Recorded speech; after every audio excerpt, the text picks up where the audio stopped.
who are very good, who are so good at sports. Okay?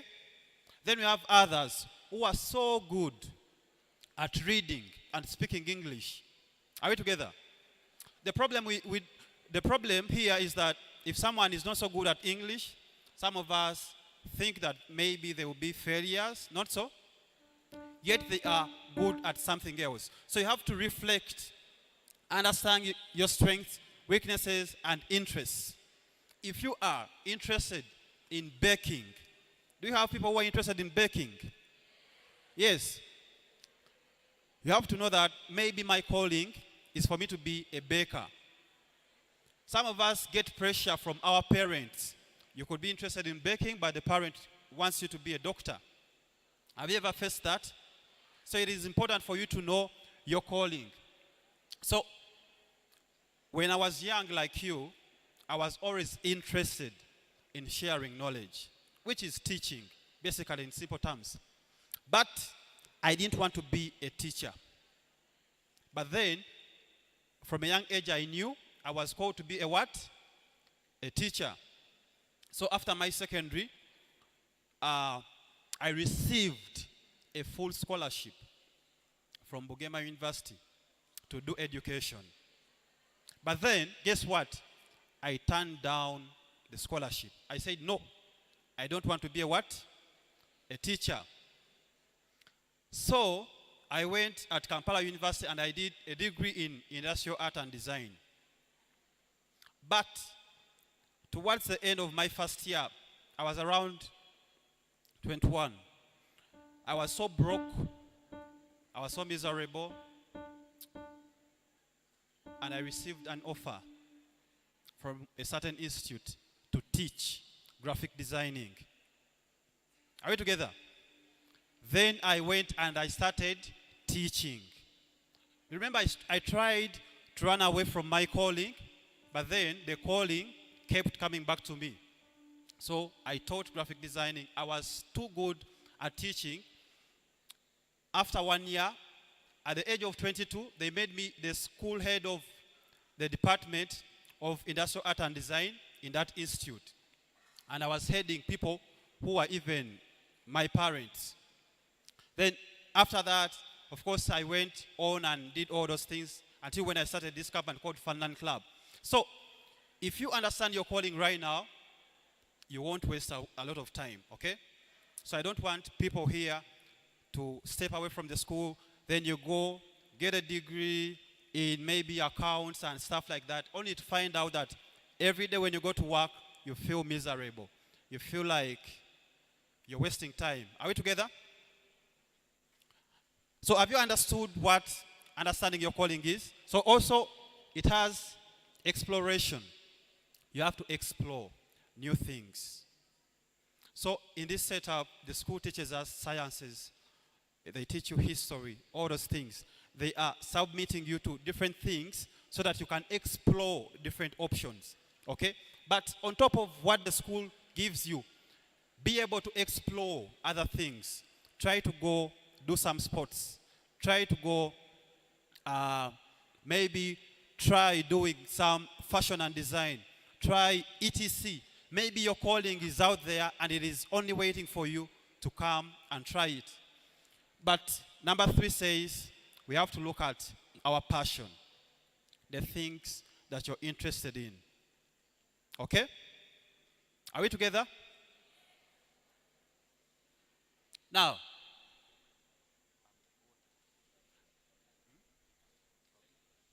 so let us look at the advantages of knowing your calling.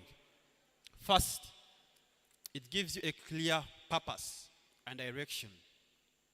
Now, we've seen young people like you who go on to do some bad things. Some even go on to take up their life and do all those things which are not good. The reason for that is they lack purpose. Okay? They are like, even if I live for another 10 years, there's nothing I'm going to contribute. If you know your calling, you will have a clear direction. Perhaps if you're called to be a president, let me see those who would like to be presidents of this nation. Good. So if you're called to be a president, okay, your thoughts will be tuned to the future and be like, I have to be there. I have to reach there. So your life has a clear direction. Okay? Passion and motivation. When you know your calling, you're always motivated to do it. We have people here who love to be doctors from a young age. So you always be motivated to love sciences, biography, and all those things. So in everything you do, you always be motivated because you're doing something that you're passionate about. Then next, you'll be authentic. You'll be what? Authentic. This means, you see, people who are not authentic, those are copycats. You know copycats? Those people who copy the other person. They see that my neighbor started a shop, and out of the conversation, this person is making some money. And they'll be like, let me also create a shop. Those are called copycats. But if you know your calling, you'll be different and you'll be authentic.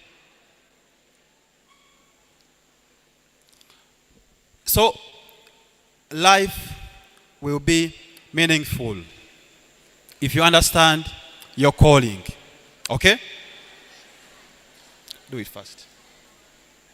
And also, you'll be confident. Just imagine how confident you'll be if perhaps your calling is in sports. Maybe you're supposed to be a netballer and you know that. And then you're talking to young people, or you're talking to your peers, or even older people about netballing. You'll be so confident because you're talking about something that you love. And also, you'll be able to persevere. You know, we are living in a world where things are hard. But if you understand your calling, you'll be able to persevere. So, I ask you today to understand your calling. And we have a simple exercise here. You're going to take a few seconds, not minutes. We have no time. Take a few seconds. Write down 3 things you love doing and the things that you're good at. Start writing. Start writing. Get busy. Write down 3 things you love doing and 3 things that you're good at. You might be good at talking. Are we together? That is your calling. Some people are busy talking. Maybe that is your calling. Perhaps you might start a business out of talking, a podcast. You know, a TV show called Uncut Karakata. Perhaps those people are interested in talking. So anything can be a calling. Don't be like, my calling is pretty bad. So after that, you're going to see how those things you wrote down can point you towards what you're supposed to be, towards your calling. Now, we are done with your calling. Have you learned something? Raise up your hand if you've learned something. Good. We have no time, so I'm going to be pretty fast. Now, let us tackle the second aspect of innovation.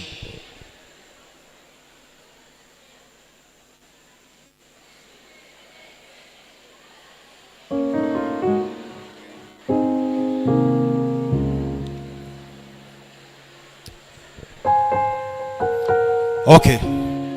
I want to tell you a story. This story is from 1890 of a French doctor who was working in the theater.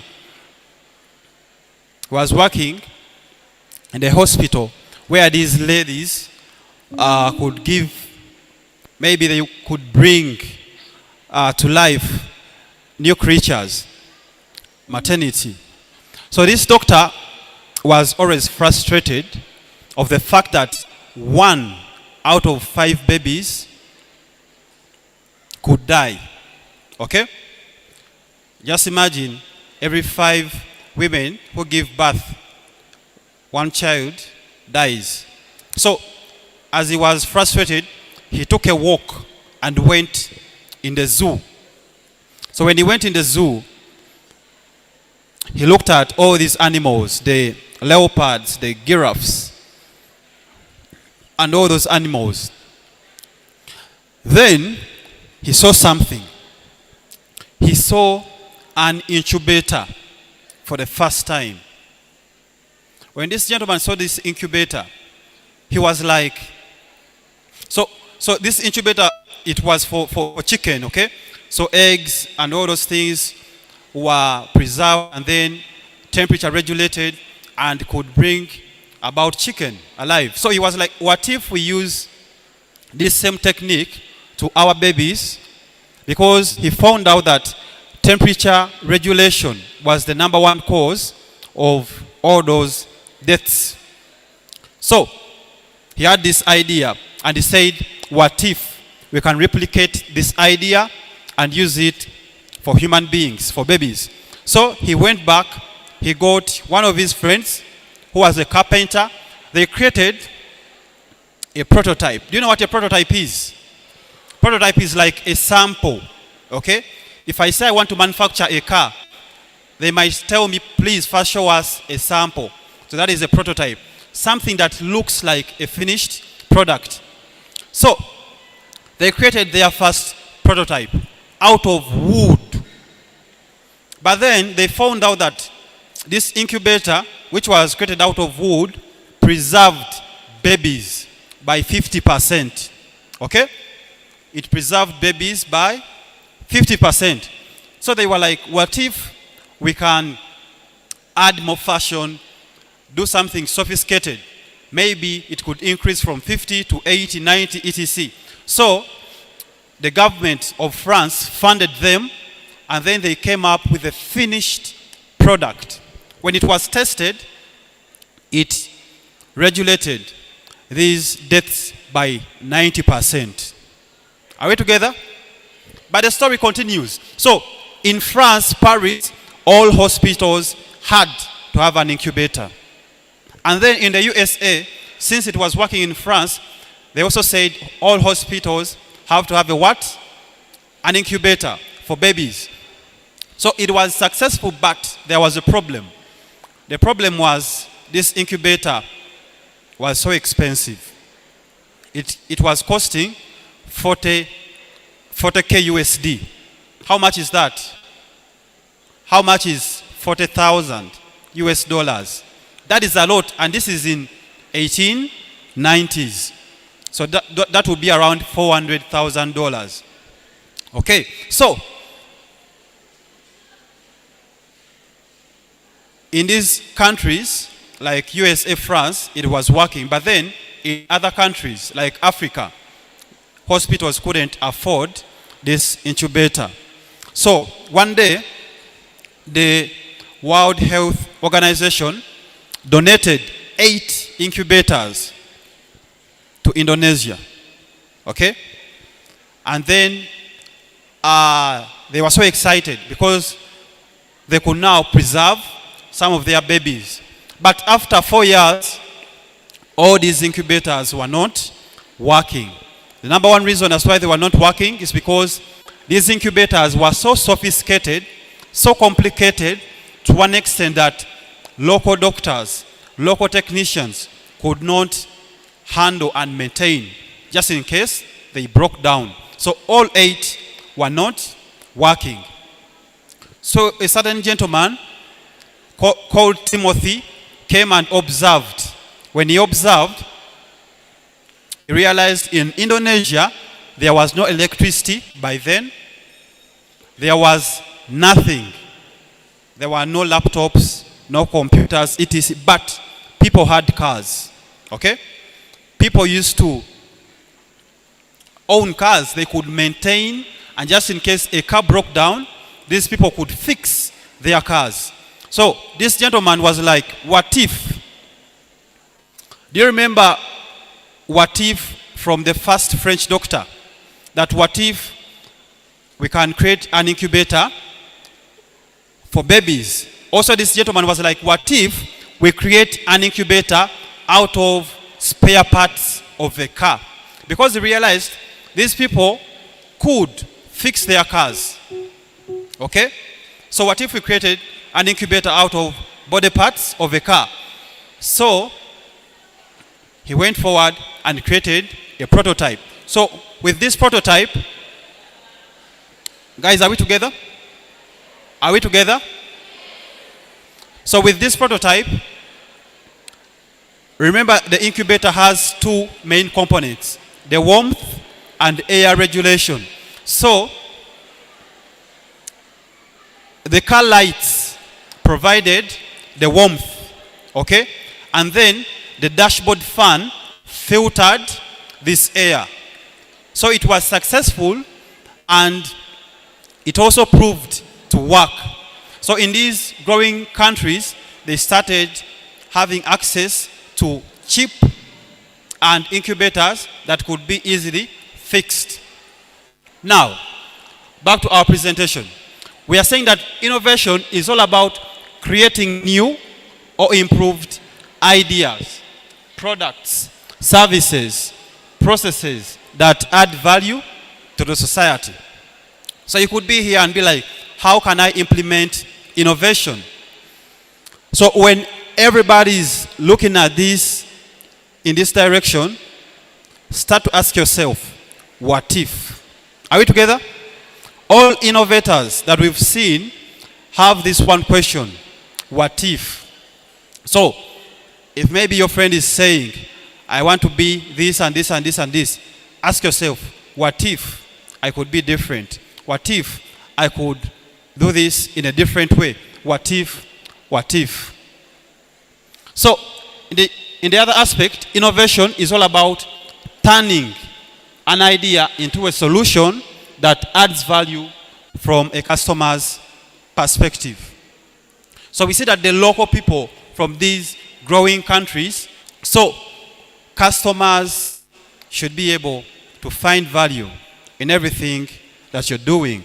That is innovation. It is also identifying the unmet needs. It's also about recognizing gaps in your area of passion and expertise. Remember, we started by understanding our calling. So when you know your calling, start to say, what if I could approach my calling in this way? If you are maybe good at reading, you could be like, what if I could create a platform where I could teach my fellow learners how to read? We have very many people who are struggling with reading, English, etc. And they are so scared to go to the teacher. Be like, I have this interest of reading. What if I could do something? So, like I said in the beginning, we have different clubs in schools. And one of the clubs we have is the Innovation Club. And also we hope maybe to initiate the Innovation Club of KATIKAMU. But we have some learners who create some cool ideas. I will share with you one idea or two. So, we have a student who saw some of his friends, and these friends are not so much interested in writing notes, copying notes. Okay? Do you have people who are not interested in copying notes here? Cool. But then, for him, he was interested in copying notes. He could do some research. They had some quotes and all those things. So what he did, he created a website where he could get his notes, update these notes at his platform, organized, very organized. And you know, people who don't want to copy notes, they don't love notes until it is about exam time. Not so? So, he could charge 5,000 shillings a term for every learner who wanted to access his notes from his website. Are we together? So, update, let's say, biography. The notes are clear from the real instructor, from the teacher, and then could charge 5,000. So, let's say 200 students use his platform. This gentleman would be financially free, even within the school setup. Are we together? So innovation is like that. You build upon your calling, your passion, and then be like, what if I could be able to do this and this and this? Now, I want us to look at some of the innovators you might know or you might not know. So this gentleman is regarded as the grandfather of innovation. Okay? He is responsible for over 1,000 new products, including the bulb. Are we together? This gentleman is responsible for over how many products? So let me mention a few products he brought to life. The bulb, which you see here, all this light that we are enjoying, he innovated the sound recorder. He innovated the camera. He innovated etc. 1,000 products. And growing up, this gentleman was a normal child like you, but he was curious. He was what? Curious. And the teachers came and advised the parent that, you know what? I think your kid is too curious to be taught. It is better if you can homeschool your kid. So it was heartbreaking, but then, yeah, he homeschooled, and at the age of 12, he created his first innovation, his first business. So I won't go into the details because we have no time, but he's called Thomas Edison. You can go research about Thomas Edison, read about his story. We have this gentleman called Steve Jobs. Let me see those who know Steve Jobs. Yes, a few years back, this gentleman died, passed away in 2011. But he innovated Apple. Okay? He dropped out of university due to some reasons, but then he was interested in innovating. So he met someone called Steve Wozniak, and then they came up with a new computer. They came up with some technology. They created Apple. They started in the computer system in 2007. They introduced an iPhone, which has changed everything right now. This gentleman died when his net worth, you understand when I say net worth? His net worth was $10 billion. Okay? By the time he died due to cancer.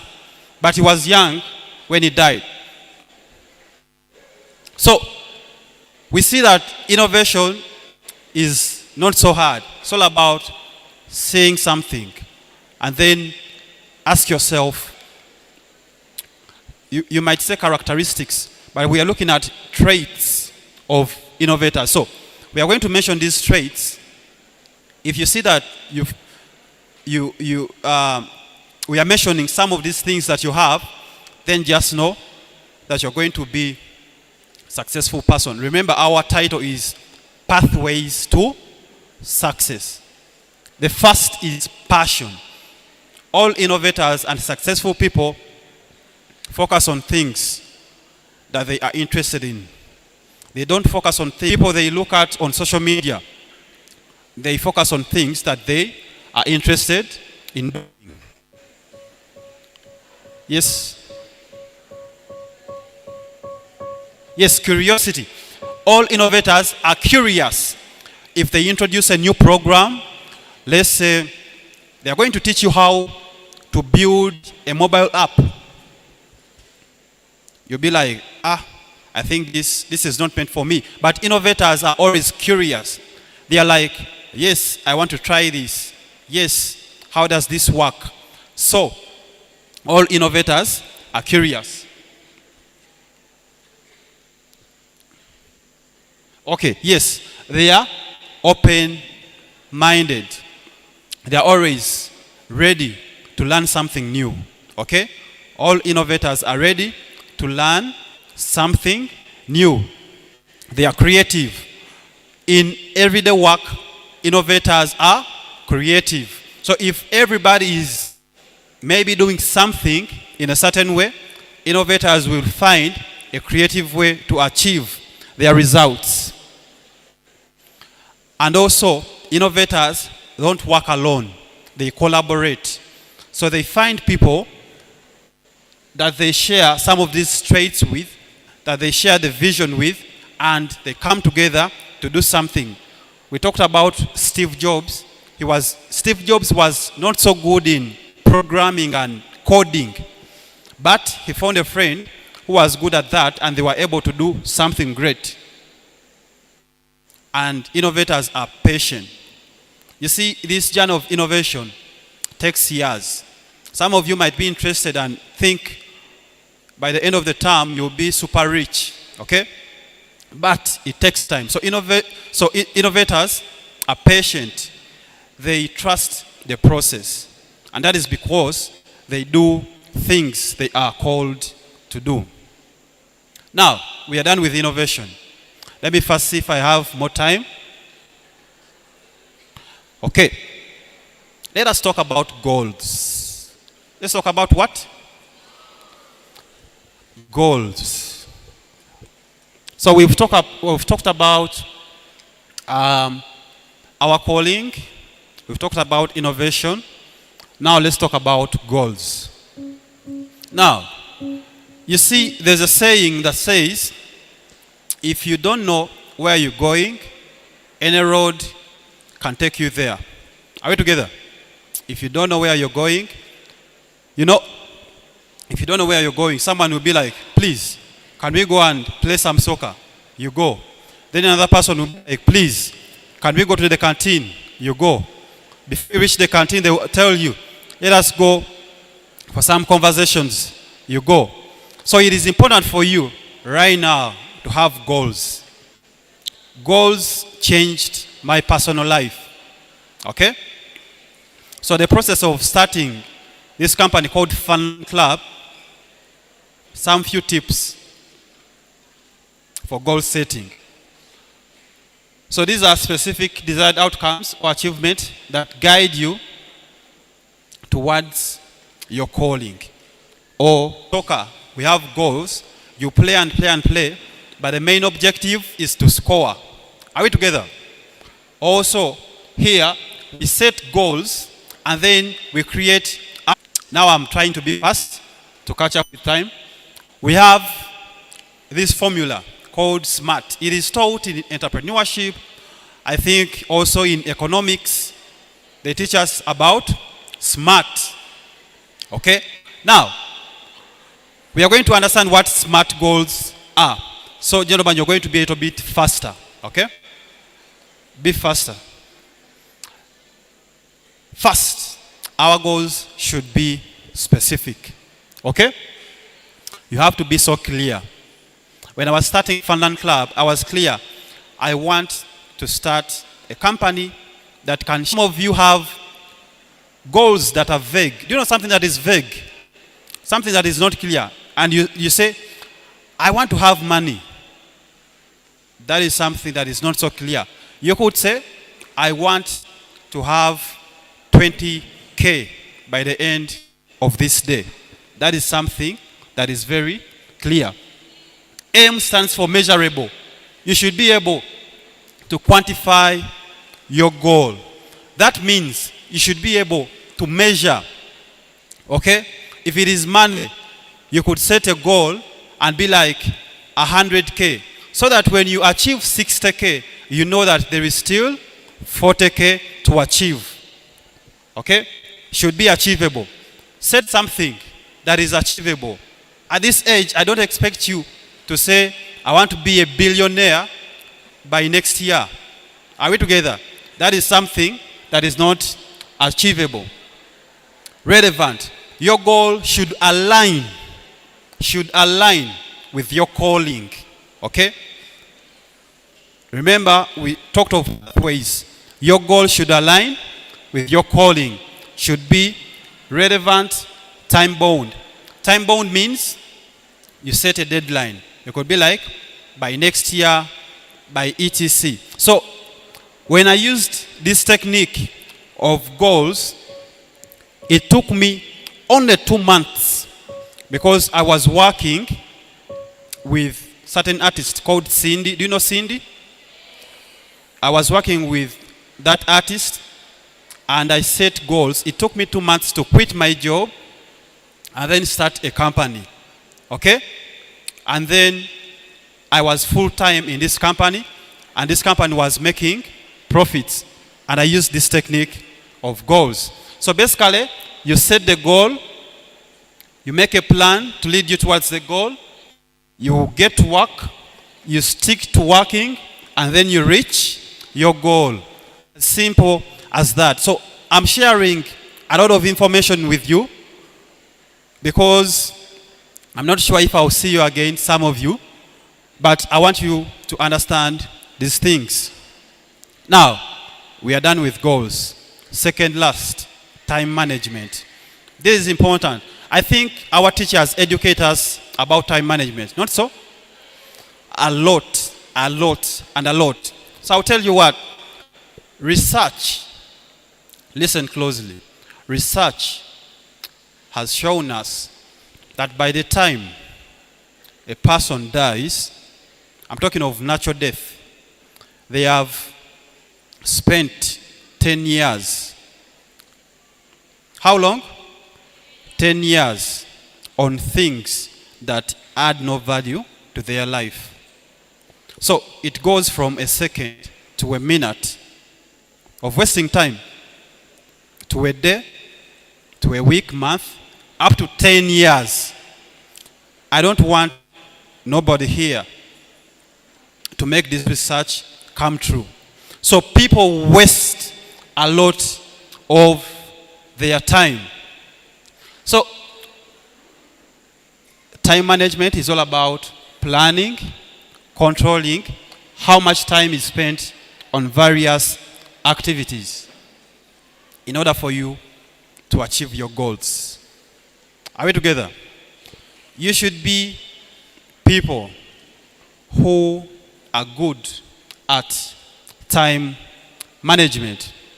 I'm going to give you 2 techniques for time management. The first technique is called what? Pomodoro. It's called what?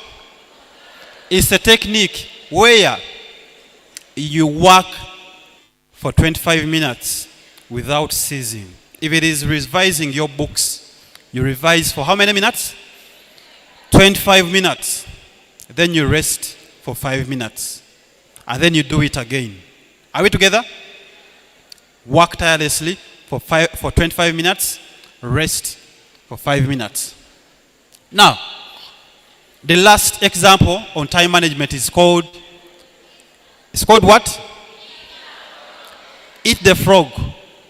I need you people to start eating frogs. You should start eating frogs. Now, let me explain. Of course, I don't mean going. If fishing is all about catching fish, I could say frogging. I'm not saying to go catch the frog and then you eat. Now, this technique, this technique says every day make a list of the top 5 things that you want to achieve. Are we together? And then these things, of course, should be leading you to either your goal or your calling.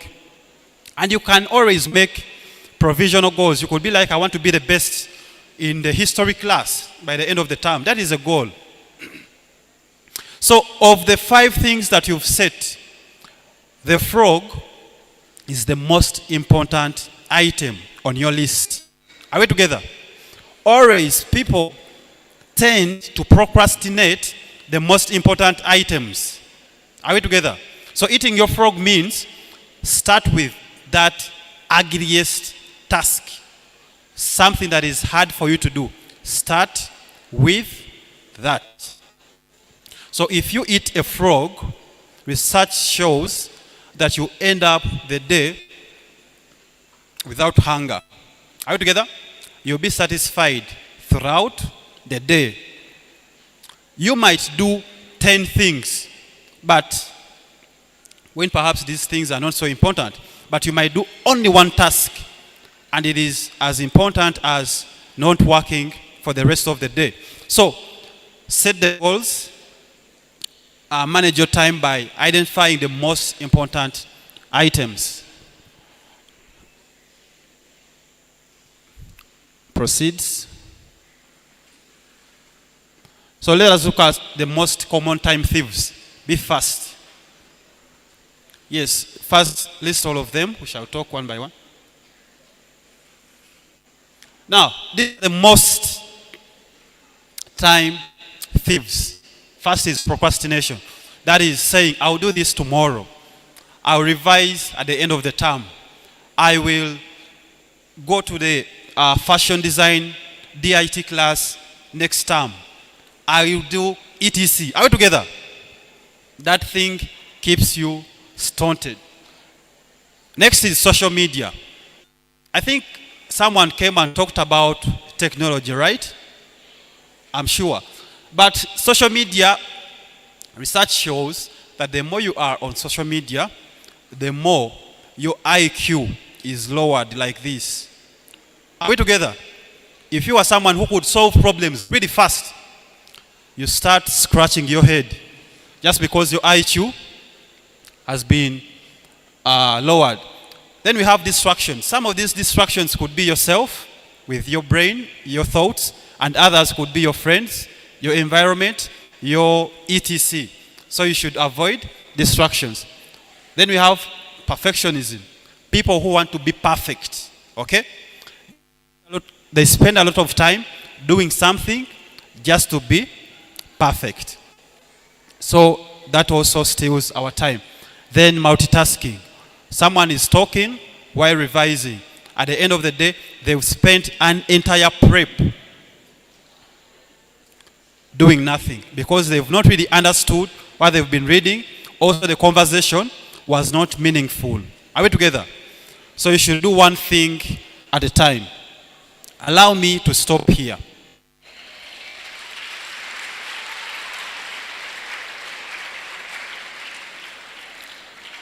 If we get more, because I'm sure you're going in divine, if we get more time, we shall now start to talk about financial literacy. Okay? But we cannot discuss financial literacy before these four things. Are we together?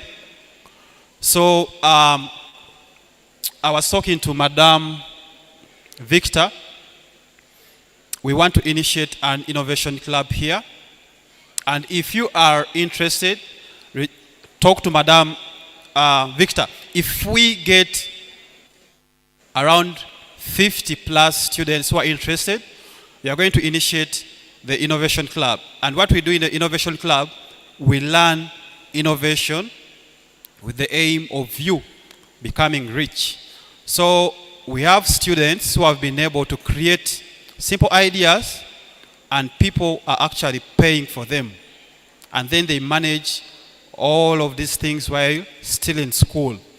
So if you are interested, if you have anything you're interested in, it could be sports, could be etc., you could join so that you don't waste and then you wait until when you're older to make some money. Okay? Thank you so much for giving me your time and